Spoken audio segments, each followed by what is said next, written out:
বিসমিল্লাহির রহমানির রহিম। সম্মানিত সৌদি প্রবাসীরা এবং সৌদি মাল্টিপল ভিজিট ভিসা প্রত্যাশীরা আসসালামু আলাইকুম ওয়া রাহমাতুল্লাহি ওয়া বারাকাতুহু। সম্মানিত সৌদি প্রবাসীরা এবং সৌদি মাল্টিপল ভিজিট ভিসা প্রত্যাশীরা, আমি তোফায়েল আহমেদ সৌদি আরব থেকে আবারও Saudi family multiple visit visa নিয়ে একটি গুরুত্বপূর্ণ ভিডিওতে। সম্মানিত সৌদি প্রবাসীরা এবং সৌদি মাল্টিপল ভিজিট ভিসা প্রত্যাশীরা, আপনারা ইতিমধ্যেই জানেন যে ২০২৫ সালের ফেব্রুয়ারি মাসের শুরুর দিকে ফ্যামিলি মাল্টিপল ভিজিট ভিসা, যেটি ১ বছরের মাল্টিপল, সেটি নিয়ে একটি জটিলতা তৈরি হয়েছে। ফেব্রুয়ারি মাসের শুরু থেকেই ১ বছরের মাল্টিপল ভিজিট ভিসা পাওয়া যাচ্ছিল না। যেটা শুরুতে আমরা ধারণা করছিলাম যে হজের কারণে হয়তো এই লিমিটেশনটা দিয়েছে। তারপর কিছুদিন পরে আবারও সৌদি আরব থেকে ফ্যামিলি মাল্টিপল ভিজিট ভিসার যে মাল্টিপল অপশনটা, সেই অপশনটা সিলেক্ট করে ভিসার জন্য এপ্লাই করা যাচ্ছিল। তখন আমরাই বলেছিলাম যে সৌদি আরবের ফ্যামিলি মাল্টিপল ভিজিট ভিসা শুরু হয়েছে, আপনারা তাড়াতাড়ি ভিসা উঠিয়ে প্রসেসিং করুন। আমাদের কথা মতোই কিন্তু সৌদি প্রবাসীরা এবং সৌদি প্রবাসীদের পরিবাররা আশ্বস্ত হয়ে আবারও মাল্টিপল ভিজিট ভিসা, আর যেটি ১ বছরের, সেটির জন্য তারা ঢাকায় তাসির সেন্টারের থেকে প্রসেসিং শুরু করে দিয়েছিলেন। কিন্তু আমাদের উপর আস্থা রেখে যখন তারা এই ভিসা প্রসেসিং শুরু করে দিয়েছেন, গত কয়েকদিন ধরে আমরা দেখতে পাচ্ছি যে তারা কিন্তু সেই আগের মতো মাল্টিপল ভিসা পাচ্ছেন না। কেউ পাচ্ছেন ৫২ দিনের, কেউ পাচ্ছেন ৫৪ দিনের, কেউ পাচ্ছেন ৫-৫০ দিনের। এমন কমেন্টসগুলো কিন্তু প্রত্যেকটা ভিডিওতে আসছে। কারণ তারা আমাদের তথ্যের উপরে নির্ভর করে কিন্তু ভিসা প্রসেসিং করতে গিয়েছিলেন। কিন্তু সমস্যা হয়েছে ঢাকা থেকে। সৌদি আরব থেকে এখনো পর্যন্ত সৌদি ফ্যামিলি মাল্টিপল ভিজিট ভিসার যে মাল্টিপল অপশনটা সিলেক্ট করে ভিসা ওঠানো যাচ্ছে, কিন্তু ঢাকার ট্রানজিট সেন্টার থেকে এখনো মাল্টিপলটা সিলেক্ট করে ভিসা প্রসেসিং করানো যাচ্ছে না।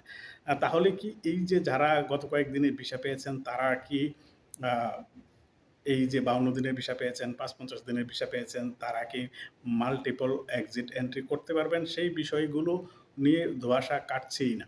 অ্যাকচুয়ালি আপনারা যদি মাল্টিপল অপশন সিলেক্ট করে ভিসা করিয়ে থাকেন, যদি মাল্টিপল ভিসা পেয়ে থাকেন, তাহলে আপনারা এই ভিসাটা রিনিউ করাতে পারবেন। আর যদি ঢাকা থেকে এখনো পর্যন্ত মাল্টিপল সিলেক্ট করা না যায়, কিংবা মাল্টিপল সিলেক্ট করে ভিসা অ্যাপ্লিকেশন করা না যায়, যেটা সিঙ্গেল এন্ট্রি সিলেক্ট করে যদি আপনি ভিসাটা করিয়ে থাকেন, যদি সিঙ্গেল এন্ট্রি ভিসা পেয়ে থাকেন, তাহলে কিন্তু সেটাকে আপনি আর রিনিউ করতে পারবেন না। অর্থাৎ যারা সৌদি আরবে ইতিমধ্যে ফ্যামিলি এনেছেন, তারা জানেন যে কি প্রসেসে রিনিউ করতে হয়।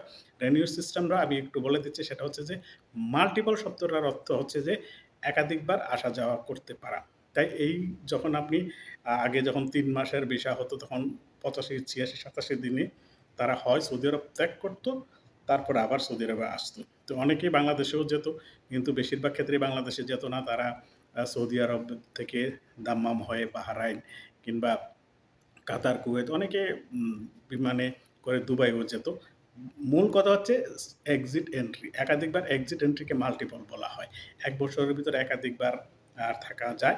তবে সৌদি আরবে অনেকগুলো মক্তব খেদমা আছে, যারা আপনাদেরকে এই কাজটি অর্থের বিনিময়ে করে দিয়ে থাকে, যাতে করে আপনাদের যাতায়াত খরচ, সময় সবকিছুই বাঁচে। এটাকেই এইভাবে আপনার ভিসাটাকে রিনিউ করতে পারতেন। কিন্তু সম্প্রতি সময়ে এই জটিলতাগুলো অবসান কিভাবে হবে, সেই বিষয়গুলো নিয়ে যখন আমাদের ধারস্থ হন, আমাদের কাছে তথ্য জানতে চান, আসলে সেটা আমরা একটাই বুঝতে পারছি যে আপনি যখন মাল্টিপল সিলেক্ট করে যদি ভিসা না করেন, কিংবা মাল্টিপল সিলেক্ট করে যদি ভিসা না করা যায়, তাহলে আপনাকে অবশ্যই অপেক্ষা করতে হবে। কারণ যতক্ষণ না পর্যন্ত মাল্টিপল সিলেক্ট করে আপনি ভিসা না করতে পারবেন, কিংবা মাল্টিপল ভিসা না পাবেন, ততক্ষণ আপনি যতদিনের ভিসা পেয়েছেন, ঠিক ততদিন এটা সিঙ্গেল এন্ট্রি, একবার এন্ট্রি করেই আপনাকে এক্সিট হয়ে সৌদি আরব থেকে যেতে হবে, যেহেতু এটা সিঙ্গেল এন্ট্রি ভিসা।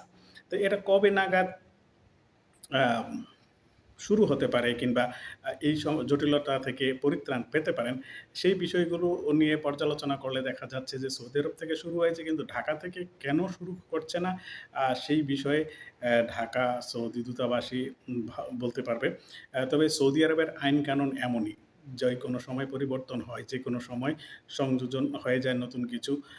তাই আপনাদেরকে যারা এখনো পর্যন্ত ভিসা উঠিয়েছেন কিংবা প্রসেসিং করাননি, তাদেরকে বলব, যতক্ষণ না পর্যন্ত মাল্টিপল এক্সিট এন্ট্রি সিলেক্ট করা না যায়, ততক্ষণ পর্যন্ত আপনি ভিসা প্রসেসিং করানো থেকে বিরত থাকুন। আর যদি মনে করেন যে না ফ্যামিলি ভিসা উঠিয়ে ফেলেছি, একবার গিয়ে চলে আসবে, সিঙ্গেল এন্ট্রি হলেই যথেষ্ট, তাহলে আপনি সিঙ্গেল এন্ট্রি সিলেক্ট করে ভিসা প্রসেসিং করতে পারেন। এই ছিল ফ্যামিলি মাল্টিপল ভিজিট ভিসা নিয়ে ফেব্রুয়ারির লাস্ট সপ্তাহ পর্যন্ত আমাদের কাছে সর্বশেষ আপডেটস। যদি এরপরে নতুন কোনো আপডেটস আসে, আমরা অবশ্যই সেই বিষয়ে আপনাদের সামনে ভিডিও নিয়ে হাজির হব। ততক্ষণ পর্যন্ত ভালো থাকুন, সুস্থ থাকুন, নিরাপদে থাকুন। আল্লাহ হাফেজ। আসসালামু আলাইকুম ওয়া রাহমাতুল্লাহি ওয়া বারাকাতুহু।